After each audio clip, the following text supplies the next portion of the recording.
Imagine being the absolute best at what you do. You produce a world-class product, and then you wake up one morning to find out your number one customer is just gone, vanished. Well, that's pretty much exactly what happened to American soybean farmers. Today, we're going to break down how this perfect storm of global trade, tariffs, and big strategic moves caught them right in the crossfire. Okay, let's just dive right into this. This number you're looking at, 0. That is the amount of new U.S. soybeans China has bought for this entire marketing year. You heard that right, 0. For a market that was the absolute bedrock of the industry, this single digit represents a seismic shock to the U.S. farm economy. And, this quote from a market analyst just hits the nail on the head. This isn't just some temporary dip we're seeing. It points to a fundamental rethinking of a relationship that has defined American agriculture for a generation. It's this really painful realization that the rulebook has been totally thrown out. So you got to ask, how did we even get here? How does a multi-billion-dollar trade relationship just, poof, evaporate? Well, this wasn't some random accident. It was a calculated pivot by China, and we're about to walk through the chain of events that basically slammed the door shut on the U.S. soybean farmer. First off, we really need to wrap our heads around the sheer scale of what's been lost here. Over 22 million metric tons just last year. That's not just a big customer.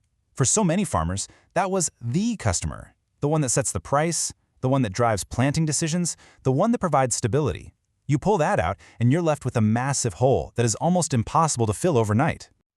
Okay, so check this out, because what's really wild here is just how fast this all went down. So the US and China are in their trade standoff. Argentina sees a massive opportunity. They temporarily drop their export taxes, and boom, within just 48 hours, China swoops in and buys a staggering 2.6 million metric tons. And get this, it was for delivery in November and December, the absolute peak of the US selling season. It was a direct replacement. And look, don't think for a second this was just some random, lucky move on their part. This is just one piece of a much larger, decade-long strategy. China has been pouring billions of dollars into Brazil, building the ports, the rail, the elevators, all the infrastructure needed to one day bypass the United States. This pivot wasn't an accident. This was a plan, years and years in the making. So you've got this huge geopolitical chess match happening on the world stage. And who's caught right in the middle? The American farmer. They're getting squeezed in this painful economic vice from the top and from the bottom. Let's dig into what that actually feels like. So this is the top half of that vice, pressing down. With China gone, demand just falls off a cliff. That creates a logistical nightmare. The basis, that's the local price a farmer actually gets paid, it's cratered. Grain elevators are literally full, and some are even refusing to offer a price. That's called a no-bid situation, and it leaves farmers with a harvested crop that they literally cannot sell.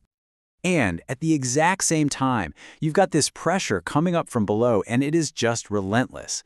The cost of everything you need to grow that crop, your fertilizer, your seed, your equipment, the rent on your land, it all stays stubbornly high. In fact, these costs have gotten so extreme that the Department of Justice is actually investigating. So think about that. The price you get is collapsing while the price you pay is skyrocketing. That is a recipe for disaster. Now, to try and soften this blow, there's talk about the government stepping in with direct payments. But, a lot of farmers will tell you that's the last thing they want. They're not asking for a handout, they're asking for a market. There's a real fear that these payments are just a band-aid that doesn't solve the fundamental problem and could even make things worse by keeping those input costs and land rents artificially high. But here's where it gets really interesting. This crisis isn't hitting all of American agriculture the same way. In fact, if you look at what's happening with soybeans versus what's happening with corn, it's like a tale of two completely different worlds right now. And this table just lays it all out crystal clear. For soybeans, it's a crisis of demand. They're totally shut out of their top market, and it's led to the worst export sales in a decade. Corn? Totally different ballgame. Its main challenge is weather and yield, not demand. With strong buyers like Mexico stepping up, its export book is the best it's been in 10 years. It is a completely split market. I mean, just look at these numbers. They are absolutely staggering. Corn export commitments are up a whopping 75% compared to last year. Soybeans, they've cratered, down 37%. And maybe the most telling part here is that the government itself predicted only a 10% drop for soybeans. The reality is almost 4 times worse. That just shows you how fast and how hard this collapse has hit. So, this is the new reality. It's painful, but it's here. The big question is, what now? What's the path forward when the old rules are useless and your biggest customer has just walked away? Well, the advice from experts is, look, you can't just put the grain in the bin and pray for a miracle. It's about being proactive. That means you're watching local prices, that basis, like a hawk, looking for any small window of opportunity. It means if a government payment does show up, you don't just bank it, you use it as a tool to fund a smarter marketing strategy. Maybe you sell some grain now for a future delivery date to lock in a price.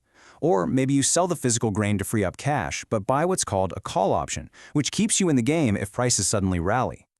When you step back and look at the big picture, it's clear we're at a historic crossroads. That core belief that has driven American agriculture for decades, the idea that China would always be there to buy our soybeans, that's gone. It's been shattered. And it forces a complete reevaluation of our global trade strategy, leaving us with this one huge, uncertain question for the future.